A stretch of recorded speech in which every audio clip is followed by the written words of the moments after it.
Shivering Timbers is the main reason to visit Michigan's Adventure. This Custom Coasters International creation looks like a wooden hypercoaster with its height and seemingly endless series of airtime hills.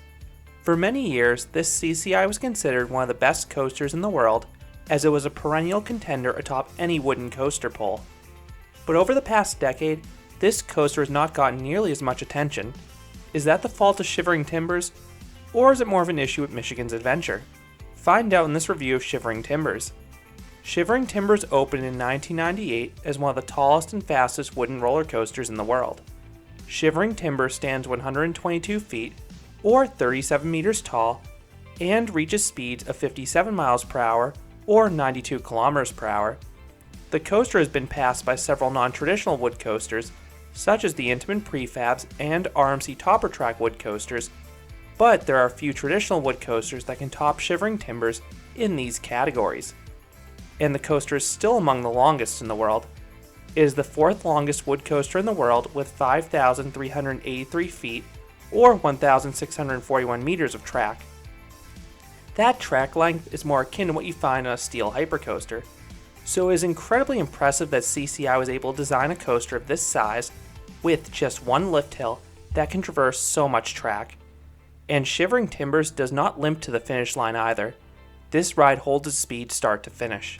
As you pull into the Michigan's Adventure parking lot, Shivering Timbers has a commanding presence. The coaster is a narrow out and back layout that runs the length of the parking lot, and the ride feels far taller than it actually is because of how dense that wooden support structure is. The entrance to Shivering Timbers is on the far right hand side of the park, and despite being undoubtedly the park's star attraction, it usually has one of the shortest waits amongst Michigan's Adventure's roller coasters. Most coasters of this park can only run one train. Shivering Timbers will almost always run two, even on quieter weekdays. This leads to the coaster often having just a station wait. 2021 was the exception though. After two trains collided in the station, Shivering Timbers only had one train available for the remainder of the year. I suspect this coaster will consistently operate with two trains again in 2022 and going onwards because this coaster really needs it. Not only is it the park's best ride, but the line will move at a glacial rate with one train due to the ride's immense length. Dispatches on Shivering Timbers have been pretty good in my visits. Michigan's Adventure usually has an efficient crew working this ride. Shivering Timbers has two PTC trains, one green and one blue. The trains have the familiar seatbelt and individual ratcheting lap bar combination you find in most PTC trains nowadays.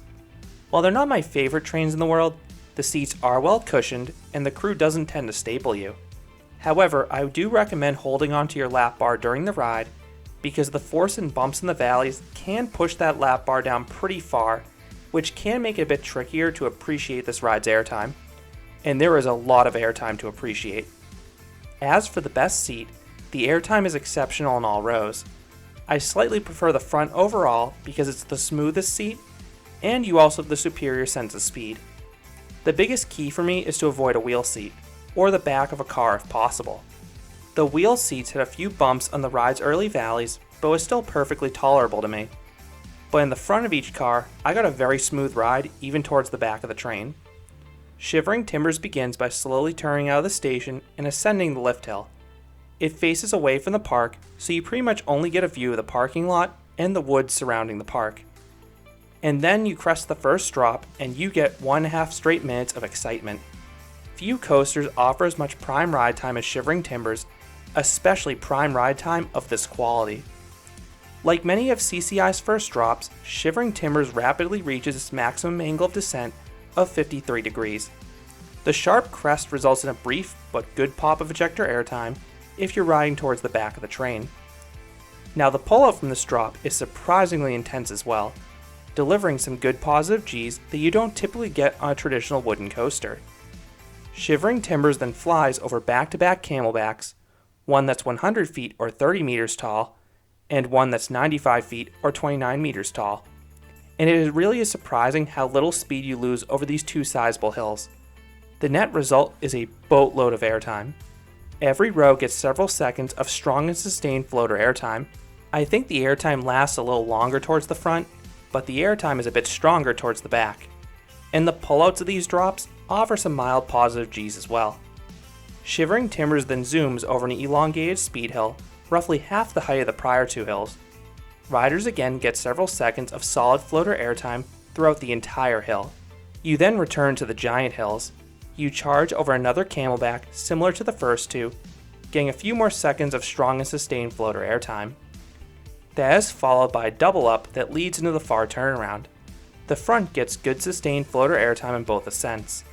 Unlike most double ups that level off in between, this one has a small dip in between ascents. This allows the back to get some more sustained floater airtime on that first ascent than usual. This far turnaround has two trademarks of CCI. One, it's relatively unbanked. Two, it dips downwards during the turn, which gives the train a sudden burst of speed. These two factors result in some strong laterals, and those laterals are extra intense up front, because they start while you're still levitated out of your seat from the top of that double up. The turnaround ends with a short piece of straight track, which is really the only spot on the ride where you can catch your breath. It sort of feels like a mid-course brake run that doesn't trim the train one bit, just with how it's there and straight and doesn't do anything. You then start the second half with a minimally banked drop to the left. This drop offers no airtime due to how shallow it is, but the back gets some strong laterals as they are pulled down it.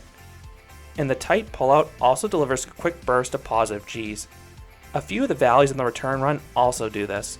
That is followed by 8, yes 8, different airtime hills of different shapes and sizes. And these hills are excellent between the airtime, the speed you maintain, and the head choppers from the hills tucked into the ride support structure. The first of these hills delivers good sustained floater airtime in every seat. That is followed by another double up that rides sort of similar to the first one. The front gets great floater airtime on both ascents, while the back gets decent floater airtime on the first ascent, and then good sustained floater airtime on the descent. Now from 1998 through 2016, the next element was Trick Track. This was an element commonly found in old wooden roller coasters where a piece of straight track would rapidly bank riders back and forth. While the element sounded cool on paper, it was a nightmare for a wooden coaster while it aged. CCI unfortunately added this element to a few of their coasters in the late 1990s and early 2000s. I never experienced this element on Shivering Timbers, but I did experience it on Boulder Dash at Lake Compounce. This element was brutal when those abrupt laterals were paired with jackhammering, and from the accounts I saw of Shivering Timbers in 2015 and 2016, it sounded like it rode identically to the Trick Track and Boulder Dash right before it was replaced. So I am glad that Cedar Fair converted this section into a more traditional speed hill. It's similar to what Lake Compounce did with Boulder Dash. While the airtime is less intense than the ride's other hills due to how drawn out the hill is, you only get weak floater airtime here. It is smooth and comfortable, like the rest of Shivering Timbers now. That is followed by another camelback with good sustained floater airtime across all rows. And then Shivering Timbers offers a surprise. The subsequent valley is very tight, so it delivers another quick burst of positive Gs, and then you fly over this bunny hill. And if you're sitting up front, you actually get a quick pop of ejector airtime. It really catches you off guard after the buffet of floater airtime. Those in the back will get the usual floater airtime though. Shivering Timbers then flies over 3 more hills. You have 2 camelbacks broken up with a speed hill. The 2 camelbacks also deliver good sustained floater airtime across all seats, while the speed hill is considerably less powerful. This one only offers weak floater airtime up front and no airtime towards the back of the train. Shivering Timbers then finishes with an underrated 630-degree helix. While this occurs at the end of the ride, you still have a shocking amount of speed. And this helix is barely banked, so it will absolutely pin you to the side of the train. It is some of the best sustained laterals on any coaster between their good strength and long duration. You then hit the brake run after traveling almost 1 mile of track. I really enjoyed my rides on Shivering Timbers in 2017. At that point, I thought it was the second or third best CCI and a borderline top 10 wood coaster. But after my 2021 rides, Shivering Timbers climbed even higher in my rankings. It supplanted Boulder Dash as my favorite CCI, and it's now a top 5 wood coaster. Shivering Timbers has near impeccable pacing. The coaster carries its speed throughout, is a floater airtime machine, and it mixes in strong laterals on both ends of the ride for variety. There really isn't much dead track in this ride. Despite this, Shivering Timbers does not seem to get much attention anymore. Is this the ride's fault? At least when I've ridden it, no. Shivering Timbers has always run pretty smoothly for me. However, I have heard some people get rough rides, which could depend on your tolerance or when the ride was most recently retracked. But I really think the bigger issue is the park that Shivering Timbers is located at. Michigan's Adventure is located in Muskegon, which is halfway up the western coast of Michigan, so you will never pass directly by it on a coaster road trip. You need to deliberately detour off your path and branch outwards into Michigan if you're traveling in between parks to hit Michigan's Adventure. The other issue is that Michigan's Adventure is the definition of stagnation. Ever since Cedar Fair bought the park, they have added very few additions. The lack of new rides has likely discouraged enthusiasts who previously visited the park from returning to ride Shivering Timbers again, and the park's weak lineup around Shivering Timbers makes it a lower priority for enthusiasts who have not yet visited the park when they're planning trips. However, I do think Shivering Timbers alone warrants a visit to Michigan's Adventure. It was a 7-hour detour for me on my most recent trip, but it was well worth it. So what would I rate Shivering Timbers? I would give this amazing wooden roller coaster a perfect 10 out of 10. If you love fast-paced wooden roller coasters chock full of airtime, this is the ride for you. Most of that airtime is exclusively of the floater variety, but it is very strong floater airtime and very sustained. Add in those crushing laterals on the turnaround and helix, and you have a very well-rounded coaster. The only wood coaster I've ridden comparable in terms of length, quality, and intensity is Voyage at Holiday World. I do still prefer Voyage, but Shivering Timbers does top that ride in terms of airtime. This really is one of the best rides in the world for that. So those are my thoughts on Shivering Timbers, the headlining coaster at Michigan's Adventure. Do you agree this is CCI's magnum opus? I would love to hear your thoughts on this wooden roller coaster down in the comments. If you enjoyed this review, I'd appreciate if you gave this video a like, and you considered subscribing, because there'll be a lot more roller coaster and amusement park videos here at Canopy Coaster. Thanks for watching.